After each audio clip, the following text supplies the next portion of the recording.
Om Shanti. Good morning. 12 फरवरी 2025 की मुरली। सार। मीठे बच्चे, तुम बहुत बड़े जौहरी हो।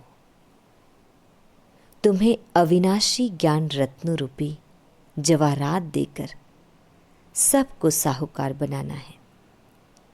मीठे बच्चे, तुम बहुत बड़े जौहरी हो। तुम्हें अविनाशी ज्ञान रत्नों रूपी जवाहरात देकर सबको साहूकार बनाना है। प्रश्न: अपने जीवन को हीरे जैसा बनाने के लिए किस बात की बहुत बहुत संभाल चाहिए? अपने जीवन को हीरे जैसा बनाने के लिए किस बात की बहुत बहुत संभाल चाहिए? उत्तर: संग की। बच्चों को संग उनका करना चाहिए जो अच्छा बरसते हैं। जो बरसते नहीं, उनका संग रखने से फायदा ही क्या। संग का दोष बहुत लगता है। कोई किसके संग से हीरे जैसा बन जाते हैं, कोई फिर किसके संग से ठिक्कर बन जाते हैं। जो ज्ञानवान होंगे वह आप समान जरूर बनाएंगे। संग से अपनी संभाल रखेंगे। ओम शांति। मीठे मीठे रूहानी बच्चों को सारी सृष्टि, सारा ड्रामा अच्छी रीति बुद्धि में याद है। कॉन्ट्रास्ट भी बुद्धि में है। यह सारा बुद्धि में पक्का रहना चाहिए कि सतयुग में सब श्रेष्ठाचारी, निर्विकारी, पावन, सॉल्वेंट थे। अभी तो दुनिया भ्रष्टाचारी, विकारी, पतित, इनसॉल्वेंट है। अभी तुम बच्चे संगम युग पर हो। तुम उस पार जा रहे हो।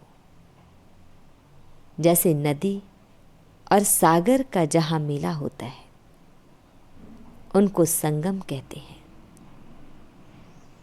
एक तरफ मीठा पानी, एक तरफ खारा पानी होता है। अब यह भी है संगम। तुम जानते हो, बरोबर सतयुग में लक्ष्मी नारायण का राज्य था। फिर ऐसे चक्र फिरा। अभी है संगम। कलयुग के अंत में सब दुखी है। इसको जंगल कहा जाता है। सतयुग को बगीचा कहा जाता। अभी तुम कांटों से फूल बन रहे हो। यह स्मृति तुम बच्चों को होनी चाहिए। हम बेहद के बाप से वर्षा ले रहे हैं। यह बुद्धि में याद रखना है। 84 जन्मों की कहानी तो बिल्कुल कॉमन है। समझते हो, अब 84 जन्म पूरे हुए। तुम्हारी बुद्धि में थरावट है कि हम अभी सतयुगी बगीचे में जा रहे हैं। अब हमारा जन्म इस मृत्युलोक में नहीं होगा। हमारा जन्म होगा अमरलोक में। शिव बाबा को अमरनाथ भी कहते हैं। वह हमको अमर कहानी सुना रहे हैं। वहां हम शरीर में होते भी अमर रहेंगे। अपनी खुशी से टाइम पर शरीर छोड़ेंगे। उसको मृत्युलोक नहीं कहा जाता। तुम किसको भी समझाएंगे तो समझेंगे, बरोबर इनमें तो पूरा ज्ञान है। सृष्टि का आदि और अंत तो है ना। छोटा बच्चा भी जवान और वृद्ध होता है, फिर अंत आ जाता है, फिर बच्चा बनता है। सृष्टि भी नई बनती, फिर क्वार्टर पुरानी, आधी पुरानी, फिर सारी पुरानी होती है। फिर नहीं होगी। यह सब बातें और कोई एक दो को सुना नहीं सकते, ऐसी चर्चा कोई कर नहीं सकते सिवाय तुम ब्राह्मणों के, और कोई को रूहानी नॉलेज मिल ना सके। ब्राह्मण वर्ण में आए तब सुने, सिर्फ ब्राह्मण ही जाने। ब्राह्मणों में भी नंबरवार है, कोई यथार्थ रीति सुना सकते हैं, कोई नहीं सुना सकते हैं, तो उन्हों को कुछ मिलता नहीं है। जौहरियों में भी देखेंगे, कोई के पास तो करोड़ों का माल रहता है, कोई के पास तो 10,000 का भी माल नहीं होगा। तुम्हारे में भी ऐसे है, जैसे देखो यह जनक है, यह अच्छा जौहरी है। दादी जानकी को कह रही, बाबा इनके पास वैल्यूबल जवाहरात है, किसको देकर अच्छा साहूकार बना सकती है। कोई छोटा जौहरी है, जास्ती दे नहीं सकती, तो उनका पद भी कम हो जाता है। तुम सब जौहरी हो। यह अविनाशी ज्ञान रत्नों के जवाहरात हैं। जिसके पास अच्छे रतन होंगे वह साहूकार बनेंगे, औरों को भी बनाएंगे। ऐसे तो नहीं सब अच्छे जौहरी होंगे। अच्छे अच्छे जौहरी बड़े बड़े सेंटर्स पर भेज देते हैं, बड़े आदमियों को अच्छी जवाहरात दी जाती है, बड़े बड़े दुकानों पर एक्सपर्ट रहते हैं। बाबा को भी कहा जाता है सौदागर, रत्नागर। रत्नों का सौदा करते हैं, फिर जादूगर भी है, क्योंकि उनके पास ही दिव्य दृष्टि की चाबी है। कोई नौधा भक्ति करते हैं तो उनको साक्षात्कार हो जाता है। यहाँ वह बात नहीं है। यहाँ तो अनायास घर बैठे भी बहुतों को साक्षात्कार होता है। दिन प्रतिदिन सहज होता जाएगा। कईयों को ब्रह्मा का और श्री कृष्ण का भी साक्षात्कार होता है। उनको कहते हैं ब्रह्मा के पास जाओ, जाकर उनके पास प्रिंस बनने की पढ़ाई पढ़ो। यह पवित्र प्रिंस प्रिंसेस चले आते हैं ना। प्रिंस को पवित्र भी कह सकते हैं, पवित्रता से जन्म होता है ना। पतित को भ्रष्टाचारी कहेंगे। पतित से पावन बनना है, यह बुद्धि में रहना चाहिए, जो किसको समझा भी सको। मनुष्य समझते हैं यह तो बड़े सेंसिबल है। बोलो, हमारे पास कोई शास्त्रों आदि की नॉलेज नहीं है। यह है रूहानी नॉलेज, जो रूहानी बाप समझाते हैं। यह है त्रिमूर्ति ब्रह्मा विष्णु शंकर। यह भी रचना है। रचयिता एक बाप है, वह होते हैं हद के क्रिएटर। यह है बेहद का बाप, बेहद का क्रिएटर।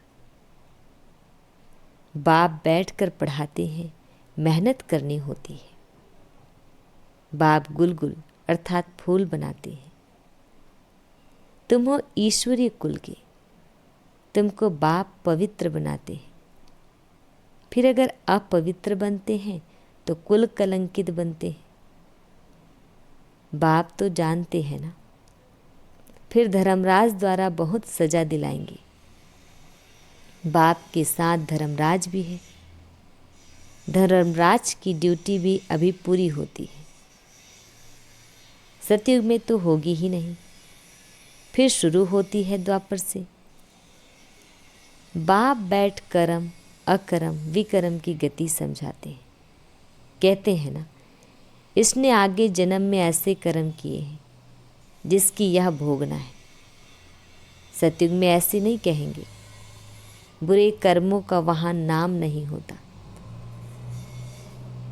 यहाँ तो बुरे अच्छे दोनों हैं, सुख दुख दोनों हैं, परंतु सुख बहुत थोड़ा है। वहाँ फिर दुख का नाम नहीं। सतयुग में दुख कहाँ से आया? तुम बाप से नई दुनिया का वर्षा लेते हो, बाप है ही दुख हरता सुख करता। दुख कब से शुरू होता है यह भी तुम जानती हो। शास्त्र में तो कल्प की आयु ही लंबी चौड़ी लिख दी है। अभी तुम जानते हो आधा कल्प के लिए हमारे दुख हर जाएंगे और हम सुख पाएंगे। यह सृष्टि का चक्र कैसे फिरता है इस पर समझाना बड़ा सहज है। यह सब बातें तुम्हारे सिवाय और कोई की बुद्धि में हो ना सके। लाखों वर्ष कह देने से सब बातें बुद्धि से निकल जाती है। अभी तुम जानते हो यह चक्र 5000 वर्ष का है। कल की बात है जबकि इन सूर्यवंशी चंद्रवंशियों का राज्य था। कहते भी हैं ब्राह्मणों का दिन, ऐसे नहीं शिव बाबा का दिन कहेंगे। ब्राह्मणों का दिन फिर ब्राह्मणों की रात। ब्राह्मण फिर भक्ति मार्ग में भी चले आते हैं। अभी है संगम, न दिन है न रात है। तुम जानते हो हम ब्राह्मण फिर देवता बनेंगे, फिर त्रेता में क्षत्रिय बनेंगे। यह तो बुद्धि में पक्का याद कर लो। इन बातों को और कोई नहीं जानते हैं। वह तो कहेंगे शास्त्रों में इतनी आयु लिखी है, तुमने फिर यह हिसाब कहाँ से लाया है। यह अनादि ड्रामा बना बनाया है, यह कोई नहीं जानते। तुम बच्चों की बुद्धि में है आधा कल्प है सतयुग त्रेता, फिर आधा से भक्ति शुरू होती है। वह हो जाता है त्रेता और द्वापर का संगम। द्वापर में भी यह शास्त्र आदि आहिस्ते आहिस्ते बनते हैं। भक्ति मार्ग की सामग्री बड़ी लंबी चौड़ी है। जैसे झाड़ कितना लंबा चौड़ा है, इसका बीज है बाबा। यह उल्टा झाड़ है। पहले पहले आदि सनातन देवी देवता धर्म है। यह बातें जो बाप सुनाते हैं यह है बिल्कुल नहीं। इस देवी देवता धर्म के स्थापक को कोई नहीं जानते। श्री कृष्ण तो बच्चा है, ज्ञान सुनाने वाला है बाप। तो बाप को उड़ाए बच्चे का नाम डाल दिया है। श्री कृष्ण के ही चरित्र आदि बैठ दिखाए हैं। बाप कहते हैं लीला कोई श्री कृष्ण की नहीं है। गाते भी हैं हे प्रभु तेरी लीला अपरम अपार है। लीला एक की ही होती है। शिव बाबा की महिमा बड़ी न्यारी है। वह तो है सदा पावन रहने वाला, परंतु वह पावन शरीर में तो आ ना सके। उनको बुलाते ही हैं पति दुनिया को आकर पावन बनाओ। तो बाप कहते हैं मुझे भी पति दुनिया में आना पड़ता है। इनके बहुत जन्मों के अंत में आकर प्रवेश करता हूँ। तो बाप कहते हैं मुख्य बात अल्फ को याद करो, बाकी यह सारी है रेजगारी। वह सब तो धारण कर ना सके। जो धारण कर सकते हैं उन्हों को समझाता हूँ, बाकी तो कह देता हूँ मन मना भाव। नंबरवार बुद्धि तो होती है ना। बादल कोई तो खूब बरसते हैं, कोई थोड़ा बरस कर चले जाते हैं। तुम भी बादल हो ना। कोई तो बिल्कुल बरसते ही नहीं है। ज्ञान को खींचने की ताकत नहीं है। मम्मा बाबा अच्छे बादल है ना। बच्चों को संग उनका करना चाहिए जो अच्छा बरसते हैं। जो बरसते ही नहीं उनसे संग रखने से क्या होगा। संग का दोष भी बहुत लगता है। कोई तो किसके संग से हीरे जैसा बन जाते हैं, कोई फिर किसके संग से ठिक्कर बन जाते हैं। पीठ पकड़नी चाहिए अच्छे की। जो ज्ञानवान होगा वह आप समान फूल बनाएगा। सत बाप से जो ज्ञानवान और योगी बने हैं उनका संग करना चाहिए। ऐसे नहीं समझना है कि हम फलाने का पूंछ पकड़कर पार हो जाएंगे। ऐसे बहुत कहते हैं, परंतु यहाँ तो वह बात नहीं है। स्टूडेंट किसकी पूंछ पकड़ने से पार हो जाएंगे क्या। पढ़ना पड़े ना। बाप भी आकर नॉलेज देते हैं। इस समय वह जानते हैं हमको ज्ञान देना है। भक्ति मार्ग में उनको बुद्धि में यह बातें नहीं रहती कि हमको जाकर ज्ञान देना है। यह सब ड्रामा में नोंद है। बाबा कुछ करते नहीं हैं। ड्रामा में दिव्य दृष्टि मिलने का पार्ट है तो साक्षात्कार हो जाता है। बाप कहते हैं ऐसे नहीं कि मैं बैठ साक्षात्कार कराता हूँ, यह ड्रामा में नूंद है। अगर कोई देवी का साक्षात्कार करना चाहते हैं, देवी तो नहीं कराएगी ना। कहते हैं हे भगवान हमको साक्षात्कार कराओ। बाप कहते हैं ड्रामा में नूंद होगी तो हो जाएगा, मैं भी ड्रामा में बांधा हुआ हूँ। बाबा कहते हैं मैं इस सृष्टि में आया हुआ हूँ, इनके मुख से मैं बोल रहा हूँ, इनकी आँखों से तुमको देख रहा हूँ। अगर यह शरीर ना हो तो देख कैसे सकूँगा। पतित दुनिया में ही मुझे आना पड़ता है, स्वर्ग में तो मुझे बुलाते ही नहीं है। मुझे बुलाते ही संगम पर है। जब संगम युग पर आकर शरीर लेता हूँ तभी देखता हूँ। निराकार रूप में तो कुछ देख नहीं सकता हूँ। ऑर्गन्स बिगर आत्मा कुछ भी कर ना सके। बाबा कहते हैं मैं देख कैसे सकता, चुरपुर कैसे कर सकता बिगर शरीर के। यह तो अंधश्रद्धा है जो कहते हैं ईश्वर सब कुछ देखता है, सब कुछ वह करते हैं। देखेगा फिर कैसे? जब ऑर्गन्स मिले तब देखे ना। बाप कहते हैं अच्छा व बुरा काम ड्रामानुसार हरेक करते हैं, नूंद है। मैं थोड़े ही इतने करोड़ों मनुष्यों का बैठ हिसाब रखूँगा।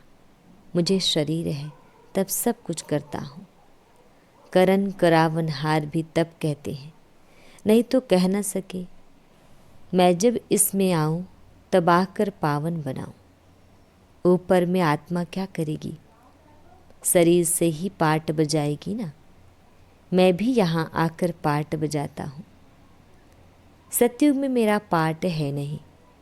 पाठ बिगर कोई कुछ कर ना सके। शरीर बिगर आत्मा कुछ कर नहीं सकती। आत्मा को बुलाया जाता है, वह भी शरीर में आकर बोलेगी ना। ऑर्गन्स बिगर कुछ कर ना सके। यह है डिटेल की समझाने। मुख्य बात तो कहा जाता है बाप परवरसे को याद करो।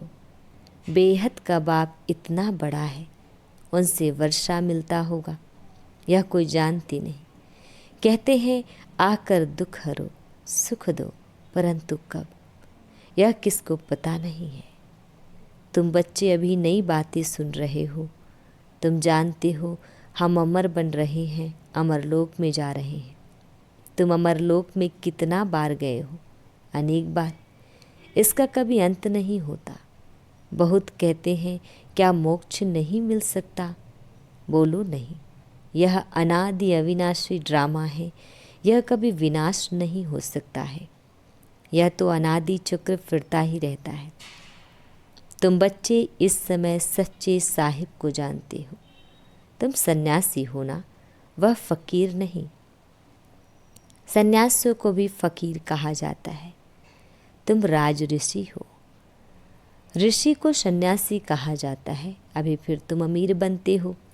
भारत कितना अमीर था, अभी कैसा फकीर बन गया है। बेहद का बाप आकर बेहद का वर्षा देते हैं। गीत भी है, बाबा आप जो देते हो सो कोई दे ना सके। आप हमको विश्व का मालिक बनाते हो जिसको कोई लूट ना सके। ऐसे ऐसे गीत बनाने वाले अर्थ नहीं सोचते। तुम जानते हो वहाँ पार्टीशन आदि कुछ नहीं होगी। यहाँ तो कितनी पार्टीशन है। वहाँ आकाश धरती सारी तुम्हारी रहती है। तो इतनी खुशी बच्चों को रहनी चाहिए ना। हमेशा समझो शिव बाबा सुनाते हैं, क्योंकि वह कभी हॉलीडे नहीं लेते, कभी बीमार नहीं होते। याद शिव बाबा की ही रहनी चाहिए। इनको कहा जाता है निरहंकारी। मैं यह करता हूँ, मैं यह करता हूँ, यह अहंकार नहीं आना चाहिए। सर्विस करना तो फर्ज है, इसमें अहंकार नहीं आना चाहिए। अहंकार आया और गिरा। सर्विस करते रहो, यह है रूहानी सेवा, बाकी सब है जिस्मानी। अच्छा, मीठे मीठे शिकिल दे बच्चों प्रति माता पिता बाप दादा का याद प्यार और गुड मॉर्निंग। रूहानी बाप की रूहानी बच्चों को नमस्ते। हम रूहानी बच्चों की रूहानी माता पिता बाप दादाजी को याद प्यार गुड मॉर्निंग और नमस्ते। शुक्रिया मीठे प्यारे बाबा। धारणा के लिए मुख्य सार है। फर्स्ट पॉइंट, बाप जो पढ़ाते हैं उसका रिटर्न गुलगुल अर्थात फूल बनकर दिखाना है, मेहनत करनी है, कभी भी ईश्वरीय कुल का नाम बदनाम नहीं करना है। जो ज्ञानवान और योगी है उनका ही संग करना है। सेकेंड पॉइंट, मैंपन का त्याग कर निरहंकारी बन रूहानी सेवा करनी है। इसे अपना फर्ज समझना है, अहंकार में नहीं आना है। वरदान, व्यर्थ को भी शुभ भाव और श्रेष्ठ भावना द्वारा परिवर्तन करने वाले सच्चे मर्जीवा भाव। व्यर्थ को भी शुभ भाव और श्रेष्ठ भावना द्वारा परिवर्तन करने वाले सच्चे मर्जीवा भाव। डिटेल है, बाप दादा की श्रीमत है, बच्चे व्यर्थ बातें न सुनो, न सुनाओ और न सोचो। सदा शुभ भावना से सोचो, शुभ बोल बोलो, व्यर्थ को भी शुभ भाव से सुनो। शुभ चिंतक बन बोल के भाव को परिवर्तन कर दो। सदा भाव और भावना श्रेष्ठ रखो। स्वयं को परिवर्तन करो, न कि अन्य के परिवर्तन का सोचो। स्वयं का परिवर्तन ही अन्य का परिवर्तन है। इसमें पहले मैं, इस मर्जीवा बनने में ही मज़ा है। इसी को ही महाबली कहा जाता है। इसमें खुशी से मरो। यह मरना ही जीना है, यही सच्चा जियदान है। स्लोगन, संकल्पों की एकाग्रता श्रेष्ठ परिवर्तन में फास्ट गति ले आती है। संकल्पों की एकाग्रता श्रेष्ठ परिवर्तन में फास्ट गति ले आती है। अव्यक्त इशारे, एकांत प्रिय बनो, एकता और एकाग्रता को अपनाओ। डिटेल, संगठन की शक्ति जो चाहे वह कर सकती है। संगठन की निशानी का यादगार है 5 पांडव। एकता की शक्ति, हाँ जी विचार दिया, फिर एकता के बंधन में बंध गए। यही एकता सफलता का साधन है। ओम शांति।